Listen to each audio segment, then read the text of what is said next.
Hey, and welcome back to another video in my series, Cooking with Ro. Today, we're going back in my garden to pick up some mint leaves for our water infusions.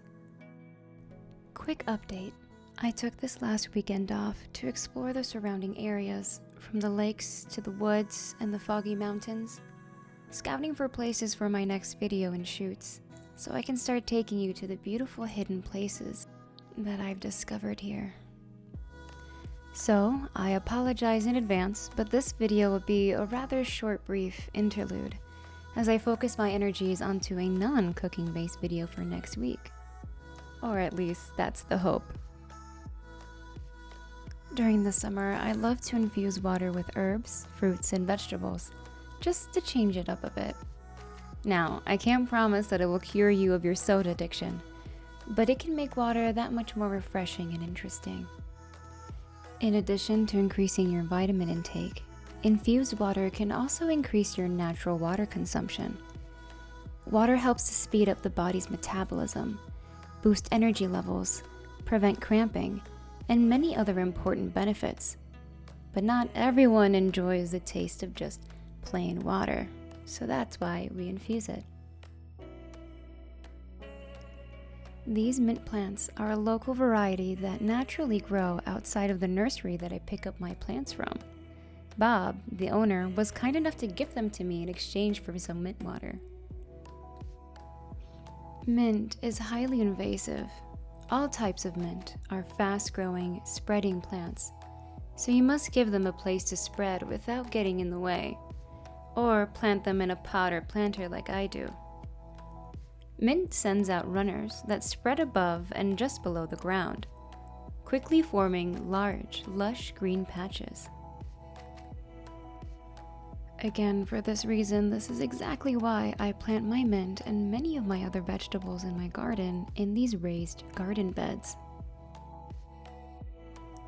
If you're interested in these self-contained watering systems, I'll provide a link of the one that I got in the description box below. Promise you this isn't sponsored, I just really like them. When pruning mint, I cut approximately 4 to 6 inch stems. In general, when we are pruning and harvesting herbs, you want to cut above a node at a 45-degree angle. For mint, I remove all the leaves except for the top and place the stems into a small jar with water. In time, our little cut stems will grow roots, and that's when we shall replant our mint.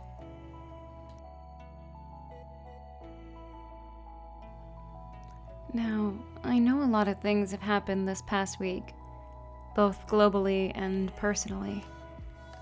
But keep your head up, darling, and support your fellow brothers and sisters.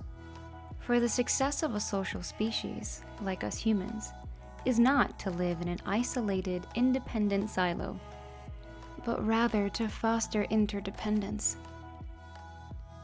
Social creatures like us measure success on how much others can depend on and rely on them for support, and how you in turn can rely and depend on others.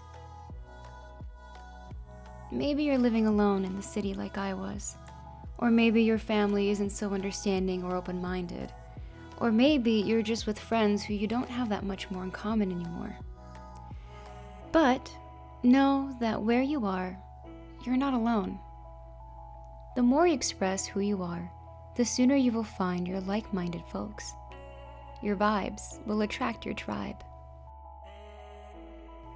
And it's okay to feel uninspired. We all have our moments. So why don't we take that work inward and start giving our bodies some self-love and care, starting with hydration. Now, once we gathered our mint leaves, it's time to infuse our water. Today, I'm going to infuse water with mint and lavender. The lavender buds that I use in this video, I bought on a recent trip to California. However, you can find these at your local herb and wellness shops. I'll also provide a few links below of online herb providers that I shared from a previous lavender-based video. To infuse my dry herb lavender, I put it inside a tea infuser ball. Now just grab any large pitcher at hand and fill it up with water. Once you've filled your pitcher with water, place your mint leaves inside of the water. Be sure to stir it thoroughly. And then add your dry herb infusion. At this stage, you can leave it as is or add any of your sort of favorite sweeteners like agave nectar, sugar, or honey. You can also use the same technique for sparkling water so long as you have a container that will keep it airtight. To infuse this water, you're going to stick this in the refrigerator for at least 8 hours, or like how I like to do it, overnight. This pitcher, for example, I left overnight. You can really infuse water with any sort of combination of fruits and vegetables. Some of the most common ones are orange and ginger, cucumber and mint, turmeric and lemon, apple and cinnamon. Get creative with it and let me know what kind of infusions you decide to make.